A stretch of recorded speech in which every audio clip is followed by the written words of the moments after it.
আমরা যদি বিরোধে লিপ্ত হই তাহলে পরাশক্তিগুলোর সুবিধা তখন আমাদের কাউকে দিতে হবে ট্রানজিট, কাউকে দিতে হবে সেন্ট মার্টিন, কাউকে দিতে হবে দেশের অর্ধেক। 24-এর ছাত্র নাগরিক অভ্যুত্থানের পরেও যদি সেই বিরোধ আমাদেরকে খায় তাহলে এতগুলো তাজা জেনজির রক্ত বৃথা যাবে। চিল্লায় বলো ঠিক কিনা? মনে রাখবেন, যখন আমি একা থাকি তখন আমি ব্যক্তি, যখন আমরা সবাই মিলি তখন আমরা শক্তি। What are the drawbacks and disadvantages of division, social and political division in the society? Disunity. আমরা যদি বিচ্ছিন্ন হই, একে অপরের যদি মারামারি করি, একজন যদি আরেকজনের কাফের ফতোয়া দেয়, আমাদের কি ক্ষতি? এক নাম্বার ক্ষতি হচ্ছে আমরা যদি বিচ্ছিন্ন হই আমাদের শক্তি কমে যাবে, আমাদের পাওয়ার আমরা হারাবো। আমাদের কি হারাবো? পাওয়ার। মনে রাখবেন, যখন আমি একা থাকি তখন আমি ব্যক্তি, যখন আমরা সবাই মিলি তখন আমরা শক্তি। এই শক্তি নিয়ে আমাদের সামনে এগিয়ে যাওয়ার দরকার আছে না নাই? তাহলে আমরা যদি নিজেরা বিরোধে লিপ্ত হই আমাদের ক্ষমতা, পাওয়ার ছুটে যাবে। আমরা এই পাওয়ার হারাতে চাই না, ঠিক কিনা বলেন? রব্বুল আলামিন ঠিক তাই বললেন। রব্বুল আলামিন বললেন, খবরদার, ওয়াতিউল্লাহ ওয়া রাসূলাহু ওয়া লা তানাযাউ ফাতাফশালু ওয়া তাযহাবা রিহুকুম ওয়াসবিরু ইন্নাল্লাহা মা'আস সাবিরিন। আল্লাহর আনুগত্য করো, নবীর আনুগত্য করো, কিন্তু খবরদার নিজেরা বিরোধে লিপ্ত হয়ো না, নিজেরা মারামারি করো না, তাহলে তোমাদের শক্তি কমায় দিবে কে? ফাতাফশালু, তোমরা সাহস হারাবা, ওয়া তাযহাবা রিহুকুম, তোমাদের শক্তি কমে যাবে, পাওয়ার কমে যাবে।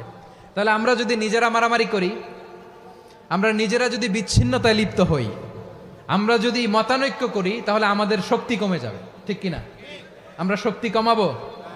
আচ্ছা, ছোট্ট একটা বাঁশের কঞ্চি যদি আপনারা দেয়, পায়ের মধ্যে ধাক্কা দিয়ে ভাঙতে পারবেন না? এরকম বাঁশের কঞ্চি যদি 20টা একসাথে জোড়া লাগায় দেয়, ভাঙতে পারবেন? কথা বোঝে নাই মনে হয়। চিকন একটা বাঁশের কঞ্চি দিলে ভাঙা যাবে না? এরকম চিকনই 20টা বাঁশের কঞ্চি একসাথে লাগাই দিলে ভাঙতে পারবেন? কারণ যখন আমি একা থাকি তখন আমি ব্যক্তি, যখন আমরা সবাই মিলি তখন আমরা শক্তি।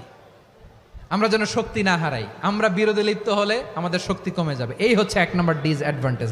2 নম্বর ডিসঅ্যাডভান্টেজ হচ্ছে আমরা নিজেরা বিরোধে লিপ্ত হলে অন্যরা আমাদের মাথায় কাঁঠাল ভেঙে খাইতে সুবিধা হয়। কথা বোঝেন নাই? আমরা যদি বিরোধে লিপ্ত হই তাহলে পরাশক্তিগুলোর সুবিধা তখন আমাদের কাউকে দিতে হবে ট্রানজিট, কাউকে দিতে হবে সেন্ট মার্টিন, কাউকে দিতে হবে দেশের অর্ধেক। চিল্লায় বলো ঠিক কিনা? নিজেদের প্রবলেম সলভ করার ক্যাপাসিটি আমাদের আর থাকবে না। নিজেরা বিরোধে জড়ালে পরাশক্তিগুলো আমাদের মাথায় কাঁঠাল ভেঙে খায়। তখন ভারতের পিছনে দৌড়াতে, আমেরিকার পিছনে দৌড়াতে আমাদের জুতার তলা ক্ষয় হইয়া যাইবে। নিজেদের প্রবলেম সলভ করা যাবে না। আমরা যদি অন্যের পিছনে না দৌড়াতাম আর এই বিরোধকে থামাতে পারতাম, বাংলাদেশ আজকে যেখানে আছে তার কমপক্ষে 50 গুণ সামনে থাকতো। চিল্লায় বলেন ঠিক কিনা?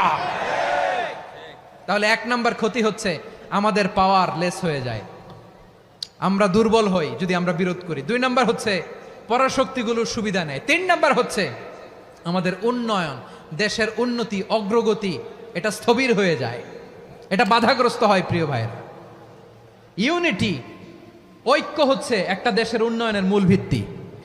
ইউনিটি অফ এ কান্ট্রি, এটা হচ্ছে একটা সাস্টেইনেবল ডেভেলপমেন্ট, সোশ্যাল স্ট্যাবিলিটির জন্য এটা অনেক গুরুত্বপূর্ণ। এজন্য বিরোধের কোনো স্থান আমরা দিব না, আমরা ঐক্যবদ্ধ থাকবো ইনশাআল্লাহ। বলেন, আর কখনো কাউরে কাফের বলে গালি দিবেন? তুই জাহান্নামী বলবেন? ঝগড়া লাগলে লাগাই দিবেন? তাহলে কি করবেন? মিলায় দিব। আওয়াজ করে বলেন, কি করব? প্রিয় ভাইয়েরা, এই বিরোধ গত 50 বছর তো আমরা দেখেছি, ধর্মীয় অঙ্গন বলেন, সামাজিক অঙ্গন বলেন, রাজনৈতিক অঙ্গন বলেন, এই বিরোধ আমাদেরকে শেষ করে দিয়েছে। এই 24-এর ছাত্র নাগরিক অভ্যুত্থানের পরেও যদি সেই বিরোধ আমাদেরকে খায় তাহলে এতগুলো তাজা জেনজির রক্ত বৃথা যাবে। চিল্লায় বলো ঠিক কিনা? বৃথা যেতে দিতে চাই না, আমরা ঐক্যবদ্ধ থাকতে চাই। রাজি আছেন? আমরা আর কাদা ছড়াছড়ি করব না। অনেক হয়েছে আন্না, এবার থামুন। অনেক হয়েছে আন্না।